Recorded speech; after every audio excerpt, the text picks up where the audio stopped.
हमारे जीवन में सत्संग की आवश्यकता क्यों है?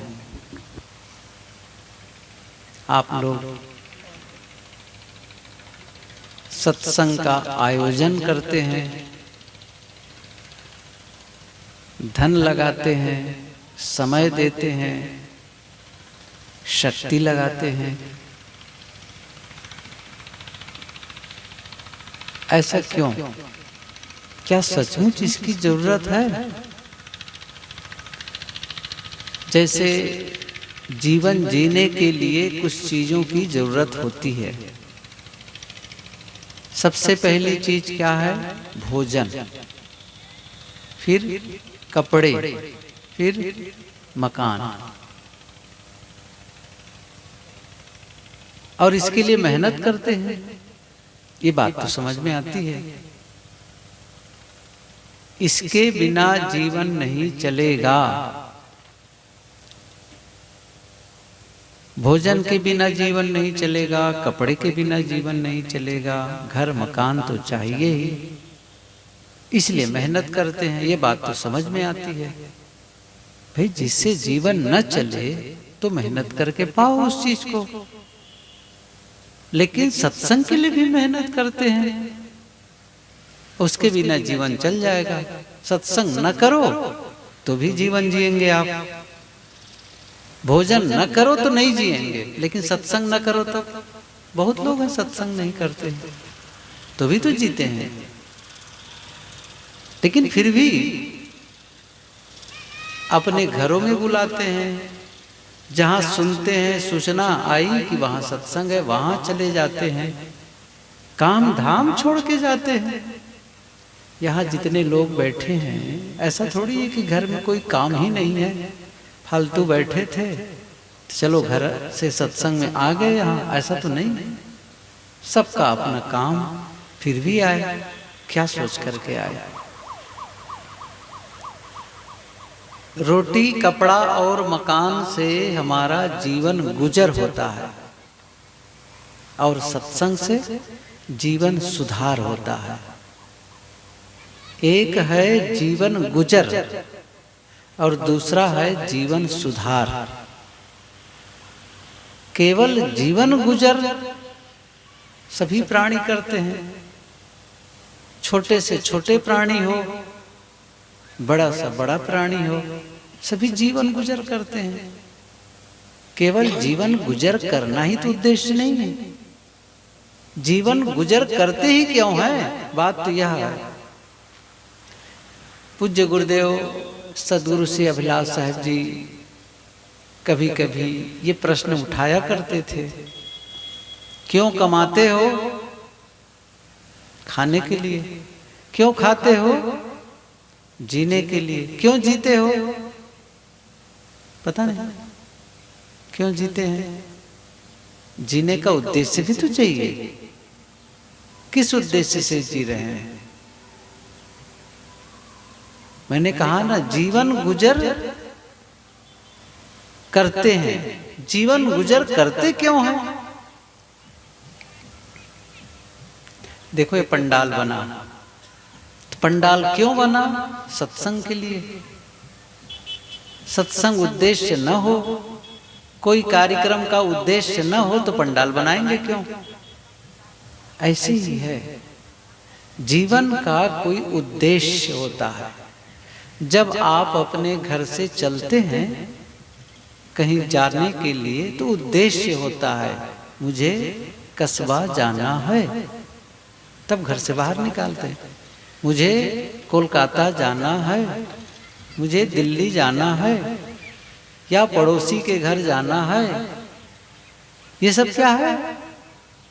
उद्देश्य बनाते हैं। ऐसे ही पूरे जीवन का उद्देश्य क्या है, उसे समझना होगा। क्या केवल कमाना, खाना, जीना ही है? मैंने कहा ना, पशु पक्षी, कृमि कीट आदि सभी करते हैं। उनका तो कोई व्यापार बट्टा नहीं है, उनकी कोई नौकरी चाकरी नहीं है। अब आप कहेंगे कि भाई घर की जिम्मेदारी है, परिवार की जिम्मेदारी है, तो जिम्मेदारी तो निभानी है। सही कहते हैं, जिम्मेदारी तो निभानी ही पड़ेगी, लेकिन जिम्मेदारी तो सभी निभाते हैं। एक पक्षी, नर मादा दो पक्षी अंडा देने के पहले घोंसला बनाते हैं, और जब अंडे से छोटे छोटे चूजे निकल आते हैं तो उनके लिए कहीं से चारा ढूंढ करके लाते हैं। जिम्मेदारी निभा रहे हैं, नहीं निभा रहे हैं। हमारे बच्चे हैं, हमें उन्हें कुछ खिलाना है। कुत्ते बिल्ली को भी देखो, कुत्ते को देखो, कुतिया के कितने बच्चे हो जाते हैं, कितने पिल्ले हो जाते हैं, 2, 4, 6 कई पिल्ले हो जाते हैं। और कहीं पर बच्चे कहीं किनारे छोड़ देती है वो, और कुछ खाने के लिए, अपने आहार के लिए ढूंढने चली जाती है गांव में, जहां भी जगह मिलती वहीं ढूंढ के आती है। दिन में 3-4 बार अपने बच्चों के बीच आ जाती है, और बच्चे दूध पीने के लिए उसे नोचते हैं। कितना दूध निकलता होगा वही जाने, लेकिन उन्हें अपनी जिम्मेदारी का ख्याल है कि मेरे बच्चे हैं, मुझे उन्हें पालना है। जिम्मेदारी तो वो भी निभा रहे हैं, आप भी तो वही कर रहे हैं, हम सभी तो वही कर रहे हैं। ठीक है, आप कहते मैं तो फैक्ट्री चला रहा हूं, तो किस लिए? इसी के लिए तो चला रहे हैं कि आपको जिम्मेदारी है। खेती कर रहे हैं, नौकरी कर रहे हैं, व्यापार कर रहे हैं। अब देखिए, उसका अंतर तो है। अंतर क्या है? एक का मकान छोटा है, आपके पास पैसा ज्यादा है तो बड़ा मकान हो गया, लेकिन छोटा मकान वाले भी सुख से सोता है, बड़ा मकान वाले भी सुख से सोता है। आप रोटी खाते हैं, आप बड़े आदमी हैं, बहुत संपत्ति है, तो क्या 1000-2000 रोटी खाते हैं? सही कहा जाए तो जितने धनी होते हैं ना, उतने की खुराक कम होती चली जाती है, और गरीब लोगों की खुराक आप देख के हैरान हो जाएंगे। सीधे 8-10 रोटी खींच देंगे, और आप कहेंगे अरे इतना खा गया, इतना मेहनत करता है वो आदमी, सब डाइजेस्ट हो जाता है। कहते हैं आमदनी सबकी अलग अलग होती है, लेकिन रोटी की साइज लगभग बराबर होती है। घरों में रोटी की साइज तो वही है ना, कितना खा लेंगे आप।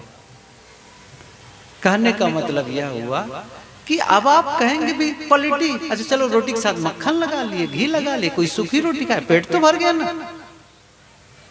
कोई यहाँ पर गाड़ी से आया हो, कोई बाइक से आया हो, कोई सार्वजनिक साधन से आया हो, कोई पैदल आया हो। अच्छा, तो कोई गाड़ी से आया हो अच्छा आदमी है, पैदल आया हो अच्छा आदमी नहीं है, ये तो मूल्यांकन नहीं कर सकते आप। पैदल आने वाले भी तो अच्छे हो सकते हैं, गाड़ी से आया हो वो भी तो खराब आदमी हो सकता है। तो आप स्टैंडर्ड को लेकर के मत जाइए, जीवन गुजर हो जाता है सबका। कस्बा पहुंचना उद्देश्य था, आप किस साधन से आए, पहुंच गए, बस हो गया काम, पहुंच गए, ये तो उद्देश्य है ना। अब कोई लग्जरी गाड़ी से आए, मर्सिडीज से आया हो, भाई BMW से आया हो, अरे पहुंचना है ना, बस पहुंच गए, काम उतना ही हो गया। मैं ये कह रहा था कि जिनके पास व्यापार बट्टा नहीं है वो भी जी रहा है, मजदूर भी जी रहा है, मालिक भी जी रहा है, लेकिन उद्देश्य क्या है ये समझना जरूरी है। क्यों जी रहे हैं? मैंने कहा ना भी, क्यों जीते हैं? जीते हैं गहरी शांति के अनुभव के लिए, आनंद के अनुभव के लिए। और ये अनुभव नहीं हुआ, जैसे किसी बच्चे से पूछो, पढ़ने वाला है विद्यार्थी, मान लो हाई स्कूल में पढ़ता है, अच्छा अब क्या करोगे? अब कॉलेज करूंगा। अच्छा कॉलेज करोगे? कॉलेज में चला गया, कॉलेज पढ़ते पढ़ते जब पढ़ लिया तब कहते हैं अच्छा कॉलेज तो हो गया, अब क्या करोगे? अब कंपटीशन की तैयारी करूंगा। तब वो कोई कोचिंग करता है, कंपटीशन की तैयारी करता है। अच्छा कोई नौकरी मिल गई, अच्छा नौकरी क्यों कर रहे हैं? नौकरी के लिए। अच्छा नौकरी मिल गई, अब क्या करोगे? अब तो अच्छी खासी नौकरी मिल गई है, अब क्या करूंगा, अब शादी करूंगा। शादी हो गई, अब क्या करोगे, एक बड़ा सा मकान बनाऊंगा। अच्छा, बड़ा सा मकान भी बन गया, बड़ी सी गाड़ी भी आ गई, बच्चे भी हो गए और पैसे बहुत हैं उनके पास में, बैंक बैलेंस पर्याप्त है। अच्छा, ये सब हो जाएगा, ये सब हो जाएगा, गाड़ी भी हो जाएगी और मकान भी बड़ा बन जाएगा, आपके बच्चे स्टैंडर्ड के स्कूल में पढ़ने लग जाएंगे। अच्छा, तब क्या करोगे, तब क्या कहेगा, तब तो सुख शांति से जीवन जीऊंगा, कहते हैं ना लोग, वो हो जाएगा, वो हो जाएगा, सब हो गया, अब क्या करोगे, तब सुख शांति से जीवन जीऊंगा। लेकिन आप देखेंगे लोग मकान भी बना लेते हैं, गाड़ी भी खरीद लेते हैं, सब तो कर लेते हैं, लेकिन जो अंतिम में कहते हैं ना, अंतिम वाला सुख शांति से जीवन जीऊंगा, बस वही रह जाता है, बाकी सब हो जाता है, सब कुछ कर लेता है। जो सुख शांति से जीवन जीने के लिए कहता है, बस वही बचा रह जाता है। आप देख लो, एक धनी से धनी आदमी के पास भी जाकर के पूछो, क्या वो शांति और सुकून का जिंदगी जी रहा है? अभी भी उन्हें कमी महसूस हो रही है, अभी भी दौड़ छूटी नहीं है, अभी भी मन में तूफान है।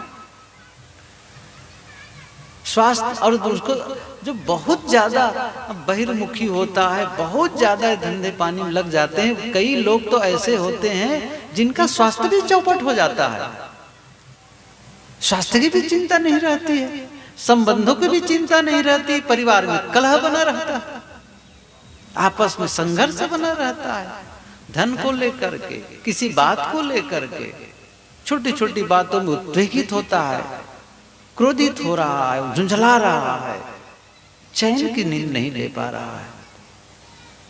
साहब कहा करते हैं कि चैन से सोना अच्छा है या सोने की चैन अच्छी है? समझ रहे हैं मैं क्या कह रहा हूं? सोने की चैन ये सही है या फिर चैन से सोना अच्छा है? क्या पसंद करेंगे आप? चैन से सोना पसंद करेंगे ना? सोने की चैन या फिर चैन से सोना, क्या पसंद करेंगे?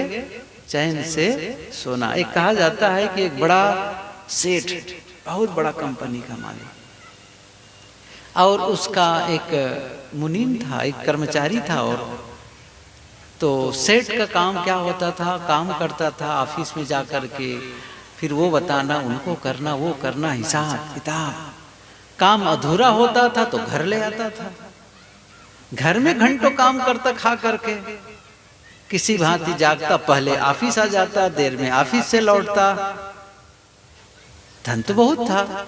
एक दिन मालिक ने उस मुनीम से पूछा कि कैसा लगता है, मरने के बाद तुम क्या होना चाहोगे?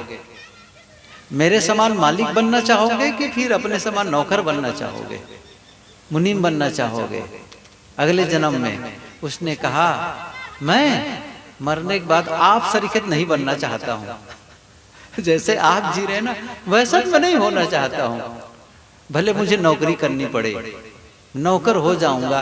क्यों? आपके जीवन को देख रहा हूं, आप कितना अशांत है, कितनी जिम्मेदारी बोझ लेकर के आप बिस्तर पर जाते हैं, कितनी चिंता लेकर के बिस्तर पर जाते हैं, और मैं ऑफिस से गया निश्चिंत, वापस आया, काम कर दिया, जो कुछ मुझे तनख्वाह मिली, मस्त हम लोग परिवार के साथ सुखी रहते हैं, और बीच बीच में छुट्टी लेकर घूमने भी जाते हैं। आपको छुट्टी नहीं है कहीं घूमने जाने की? मैं ये कह रहा था, जीवन केवल कमाने खाने के लिए नहीं है, केवल बाल बच्चों को पैदा करने के लिए नहीं है, जीवन बहुत मूल्यवान है, और इसी जीवन में सुख शांति के अनुभव करने के लिए, आप लोग सुने होंगे, बात और ख्याल आ गई, बता दूं, अलेक्जेंडर, जिन्हें सिकंदर कहा जाता है, सिकंदर यूनान से जीतने के लिए बड़ा, शुरू से ही बड़ा उत्साही और बड़ा स्वाभिमानी आदमी, सिकंदर का पिता जब अन्य देशों को, छोटे छोटे राज्यों को जीत करके आता और उत्सव मनाया जाता तो उनकी जय बोली होती थी और तमाम उत्सव होता था, लेकिन सिकंदर बड़ा उदास रहता था। ऐसे ही कभी कोई राज्य को जीत के आया, कभी कोई राज्य को जीत करके आया तो फिर उत्सव मनाया गया, फिर जय जय की घोष हुई। सिकंदर चुप खड़ा रहता था उदास। तो एक दिन उसके पिता ने पूछा, बेटा सभी लोग तो इतने उत्सुक उत्साहित हैं, तुम क्यों निराश रहते हो? उसने क्या कहा, पिताजी मैं इसलिए रहता हूं कि सभी देश को आप जीत लेंगे तो मैं किसको जीतूंगा, मेरा भी कम नंबर लगेगा जीतने का। कहां सब सच है, लेकिन मैंने सुना सिकंदर जब दुनिया को जीतने के लिए निकला तो एक संत से मिलने का मन हुआ। संत का नाम जानते हैं आप लोग, डायोजनीज। संत ने पूछा, कहां जा रहे हो? उसने कहा, दुनिया जीतने जा रहा हूं। दुनिया जीतने जा रहे हो? अच्छा, दुनिया को जीत लोगे तब क्या करोगे? शायद वो कभी सोचा भी नहीं रहा। दुनिया तो यही है ना, इससे तलक दुनिया नहीं है कि उसको जीतने जाऊं। अच्छा सचमुच तो है, दुनिया जीत करके क्या करूंगा? तब सिकंदर ने यही कहा था, जब दुनिया को जीत लूंगा ना तब सुख शांति से जीवन बिताऊंगा। डायोजनीज ने कहा, निरपराध लोगों को मारोगे, लड़ाई करोगे, कितना उत्पात करोगे, ऐसा करके सुख शांति से जियोगे?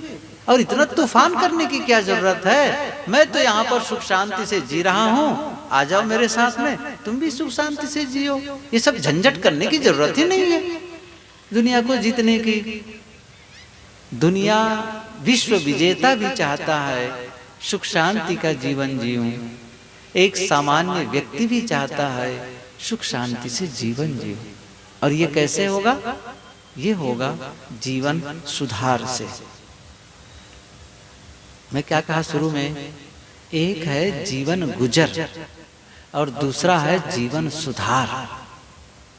एक है सुधरा हुआ जीवन और एक है बिगड़ा हुआ जीवन। क्या पसंद करेंगे आप? एक मकान है जो साफ सुथरा हो, लिपा पोता हो, साफ सुथरा। एक मकान गंदा हो, धूल कचड़े से भरे हो, जाला झंखार से भरे हो, मकड़ी के जाले हो, धूल हो, धुआं हो। कौन सा मकान पसंद लगेगा आपको, अच्छा लगेगा? हम चाहेंगे ना साफ सुथरा मकान। एक का जीवन है साफ सुथरा, सुंदर, व्यवस्थित जीवन, और दूसरे का जीवन उबड़ खाबड़। मैंने कहा ना, सुधरा हुआ जीवन। जीवन कैसा होना चाहिए? सुधरा हुआ होना चाहिए। एक आदमी है जिसका खान पान गलत है, बोलना गलत है, शब्द ही गलत निकलते हैं, कार्य व्यवहार देखो गलत निकलते हैं, होते हैं उनके जीवन में। लेकिन एक दूसरा है, खान पान बिल्कुल सही है, बिल्कुल मनुष्यता के अनुकूल है, साधना के अनुकूल है, जीवन के अनुकूल है। उनके शब्द भी मीठे निकलते हैं,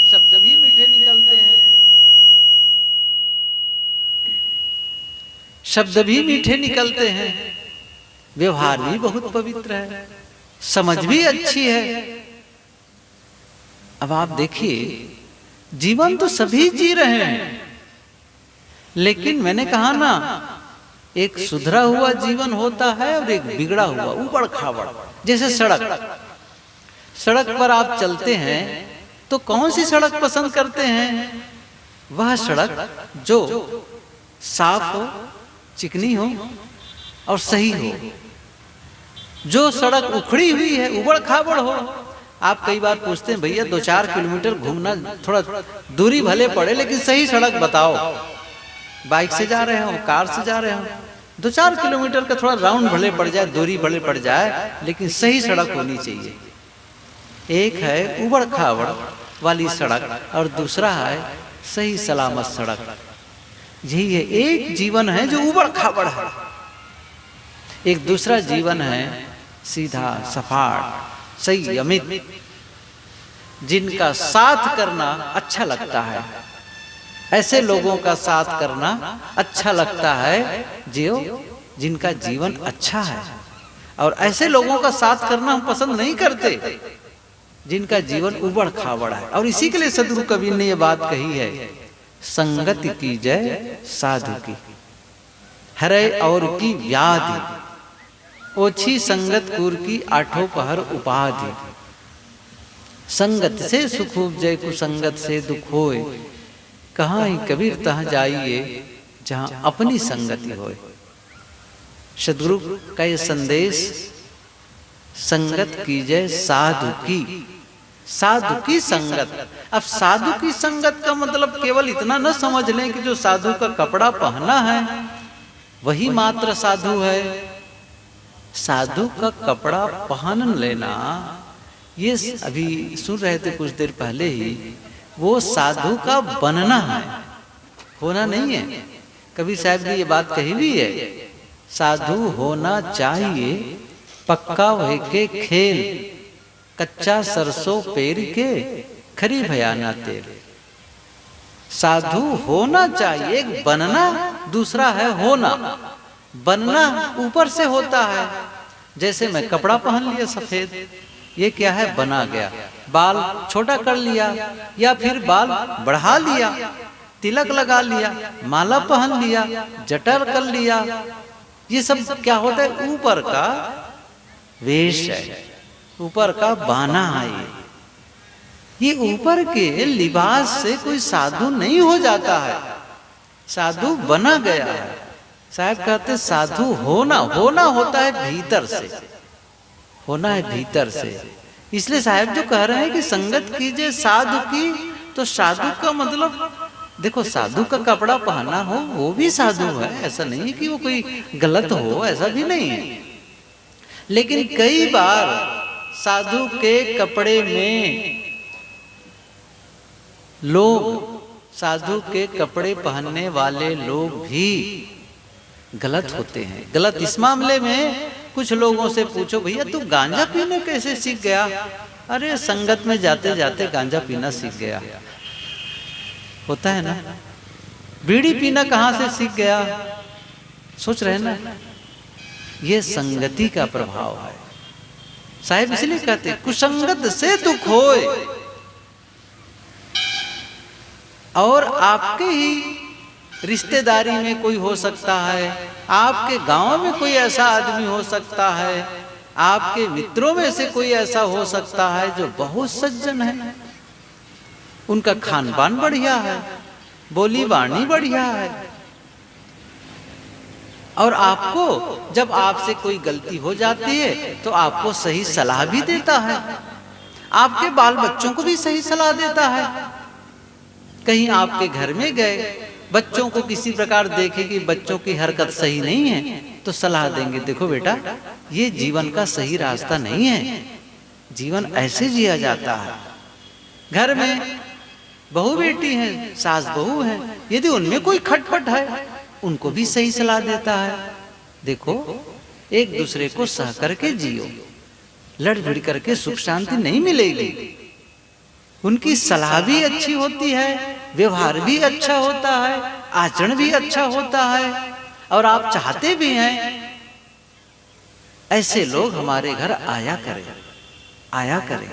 भले उनके पास धन कम है, धन कम है, लेकिन आदमी बहुत अच्छा है, चरित्रवान है, सदाचारी है, नैतिक है। आप क्या चाहेंगे? मेरे घर आए, मेरे बाल बच्चों को समझाएं, वो साधु ही है। आप समझ लीजिए, वो साधु ही है। चाहे आपके रिश्तेदार हो, आपके गांव का हो, कोई हो, वो साधु समझो। और ऐसे साधु आ जाए जो आपके घर की परिस्थिति को बिगाड़ दे, बाल बच्चों को बिगाड़ दे, आपके स्वभाव को बिगाड़ दे, वो ठीक नहीं है। इसलिए साहब कहते हैं, क्योंकि संग का प्रभाव पड़ता है ना। वो पुरानी कहावत सुने, जैसा संग वैसा रंग, जैसा संग वैसा रंग, जैसे पीजे पानी वैसा बने वाणी, जैसा खाए अन्न वैसा बने मन। ये सब पुरानी कहावत, बड़ा बहुत बढ़िया बढ़िया बात पुराने लोग कहा करते थे, आज भी वो सही है। संग का प्रभाव पड़ता है। जैसे पानी है, पानी को दूध में मिला दो तो दूध का भाव बिकेगा, है ना, और पानी को शराब में मिला दो तब शराब का भाव बिकेगा। ये अद्भुत है। किसका संग किया वो गोस्वामी जी की पंक्ति भी याद करो, गगन चढ़े रज पवन प्रसंगा, नीचे ही मिली कीच जल संगा।